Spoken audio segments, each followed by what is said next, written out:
Welcome back to Studio Chatter. Few things are more natural and bonding than breastfeeding your child, but for some women that can be a nightmare. For some help with this, let's welcome Anna Burch from Prenatal Insights to the table. Welcome. Thanks. We are so excited to have you here. August is Breastfeeding Awareness Month. Mm-hmm. That's awesome. There are just so many neat months that we don't even know. How did it become the month? Oh, I mean, in August, you have the whole Breastfeeding Awareness Month, and then the first week of August, you have World Breastfeeding Week, and then the second is all for the like Indians and other people, and then we've got Asian and Pacific Islander focus, and then the last week of August is all for Black Breastfeeding Week. Oh wow! So there's like that they broke it up by race for it. And why would that be something that needs to be focused on? I think a lot of different races tend to have a little bit different breastfeeding rates and focuses when it comes to maternal care, and so they like to focus on making sure that we are aware of the differences and making sure that healthcare providers can provide better care to the different races around the world. That's so interesting. So Anna, how did you get into this? Like, tell us a little bit about who you are and your background and why you chose this profession. I am a registered nurse, and I worked in an OBGYN office for the first 6 years of being a nurse. And when I got pregnant with my oldest, I knew that I wanted to help moms with lactation. As a nurse, answering phone calls in a doctor's office and people calling in with breastfeeding questions, and I had never had a baby, and even those that had were like, I don't know how to answer that question. And we go ask the doctors and they're like, I'm not quite sure how to answer that question either. And I was like, I want to become that lactation consultant, that professional, so that I could help bridge that gap and be able to provide answers to questions and really help moms that are in need when it comes to breastfeeding and that support. So valid. I tried breastfeeding with my first and got mastitis, and I was young, and it really scared me away from it. I just didn't really know, and I don't think the education back 30 years ago was maybe as it is now, right? We talk about it more. Then my two daughters come around, I was like, well, you're not breastfeeding, right? Like, it's taboo because it's scary, or I don't know, the unknown. Why don't we talk about it? And if it's tricky or hard, then we stop. Like, and it can be for women, just depending on how we're built or the baby. Like, tell us some of those difficulties. So there are a lot of different things that can come up with breastfeeding. I always like to say that breastfeeding is natural, but it doesn't always come naturally to you or your baby. It's something that takes practice, takes time, and sometimes you need to get help from a professional to figure out what is going on, what's causing these problems, so that you can get them fixed and figure out how to move forward in your breastfeeding journey. So things like mastitis or plugged ducts, really our main focus is having a good latch. And if baby isn't latching well, that's when you get pain while you're breastfeeding. That's when other problems can arise, and a lot of moms will be like, I can't keep breastfeeding if this is going to continue like this. And sometimes they reach out for help and sometimes they don't. And so I just want to get it out there that there are people that can support them and help them through their breastfeeding problems and help them meet their breastfeeding goals that they're looking for. Well, I'm glad to know that there's an advocate, because I was the one that couldn't produce anything either. So it would be both frustrating for baby and me, because I'm like, I don't know if you're getting anything, and then you're like, feel like they're there forever, and then so then I'm like, maybe it's better to just do it with the machine rather than the baby.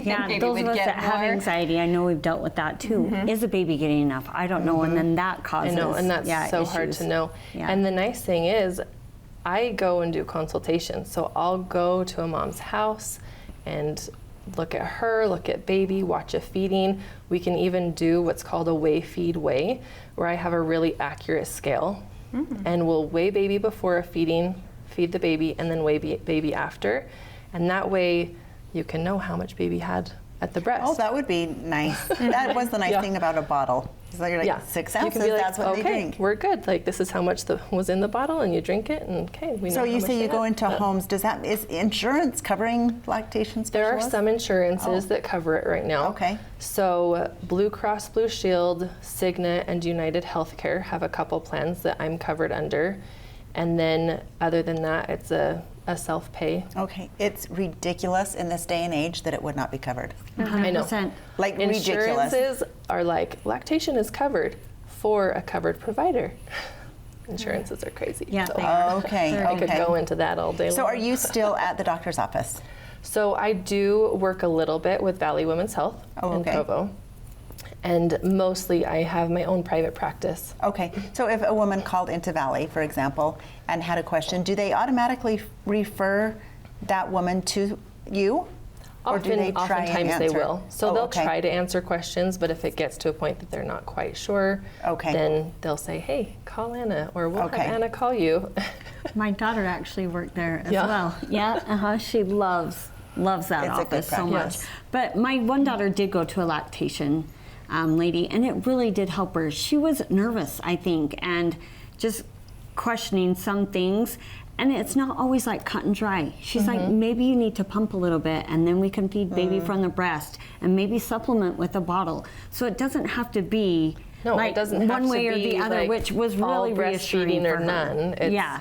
We can do all sorts of different combination Right. of everything. And I always like to say, let's prepare for breastfeeding before baby comes, since we don't know exactly what it's going to be like. A lot of people prepare for their labor and delivery, and that's such a short period of time compared to the amount of time you feed a baby. Right. So right? true. And so let's prepare for your new full-time job of feeding a baby and get some training and take a course.